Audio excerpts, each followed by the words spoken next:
Welcome to the channel. Thank you everyone for tuning in. So in today's video, guys, I'm going to bring you a watch brand that I've never checked out before. They are available on AliExpress, and truth be told, I have seen them plenty of times on AliExpress through while I've been browsing, etc.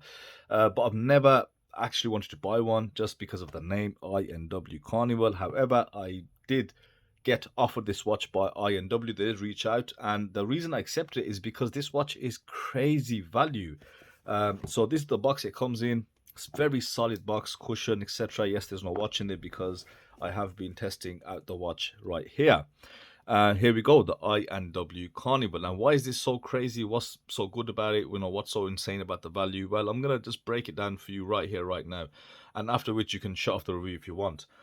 It's a Seiko NH34 GMT and it's priced at £100, full stop. So this makes it possibly the cheapest GMT that you can get on AliExpress, and for that matter, that means anywhere else using an automatic GMT.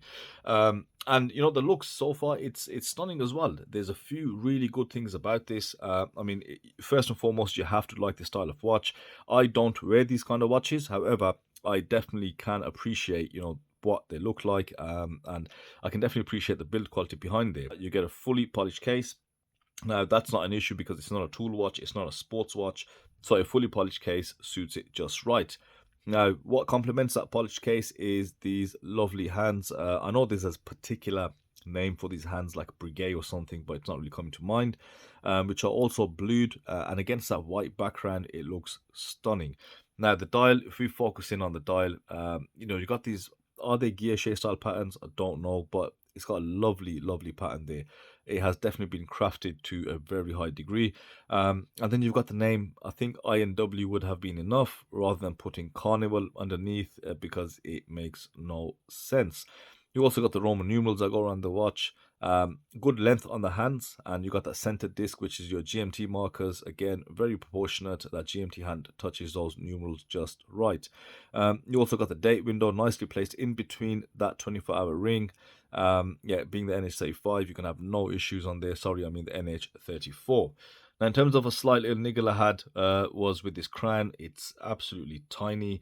I think it's just under 4 millimeters, which means it's quite awkward. Now, I haven't got the biggest fingers, but it is quite awkward to get it out, and then obviously set your GMT, and set the date. But once you've done that, and you've set your time, everything else is very easy to do, and everything lines up perfectly. I know people are very particular about the GMT hand, but you just got to set it at 12 and then you'll find everything does match up. So the watch doesn't have any loom, so we're not going to get a loom shot. And the case is very smooth. As I said, it is fully polished. You've got really nice profile to the case, lovely contours, very smooth finish. Obviously, you're not going to have any sharp edges, and the lugs are nice as well. And yeah, there's not much to talk about these kind of cases, so you can't really go into the different types of finishing because you've just got that one finishing type.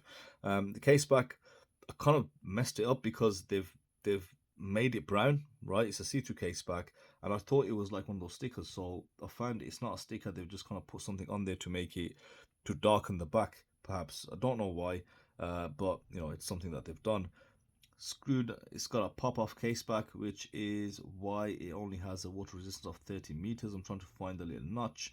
I can't see it right now, but yeah, in terms of what I've spoken about in the beginning, in terms of the dial is nice, and you have to like this style of watch. The handset looks good, nicely blued. I mean, it's faux blued. I think they might be plastic, and so they're not metallic, and they've got the blue color applied, because true blued handsets do actually pop in a totally different way. Yeah, the GMT functionality, the sapphire crystal, and I think this one, £100, what can you say for a NH34 movement? They have they have topped it. You really can't beat that. And the watch comes on a beautiful leather strap, a croc style strap, but this occasion it's okay because it does really suit the style of watch. Now they do have a few other color options. I'll put them up on screen for you guys to check out. I chose this one because I like this the best. I think the white and blue with the touches of red that you see on the GMT text and that GMT hand does make it tie in really nicely together. It gives it something to look at as well, so it's not a boring and dull plain black and white watch. So I&W, my first watch from there. I am I'm quite happy, so I might actually be looking at the other models to see what else is quite intriguing or interesting. So here's the I&W Carnival on my 6.5-inch wrist. Now on wrist it does feel slightly awkward. That's because the strap, it does feel like cardboard. It does need a few days to really kind of wear in before those the ends of the cardboard kind of really soften up and conform to that wrist. Right now it's sitting a bit stiff, a bit upright, but in terms of diameter, it's around 41 millimeters with a thickness of 12.5. On the stats on AliExpress, they claim it to be around 11, which is not true. They probably haven't included that sapphire crystal, but there's not much on the sapphire crystal, so I think they've just tried to blag the height. Lug to lug 48 millimeters, so the very straight lugs as well. It could do with a bit more of a curvature, but they do sit quite straight up, and that strap doesn't really help. But it does have good visibility on wrist. It's a very lightweight watch as well, considering it's only on a leather strap. You can see the I&W branding on that buckle as well.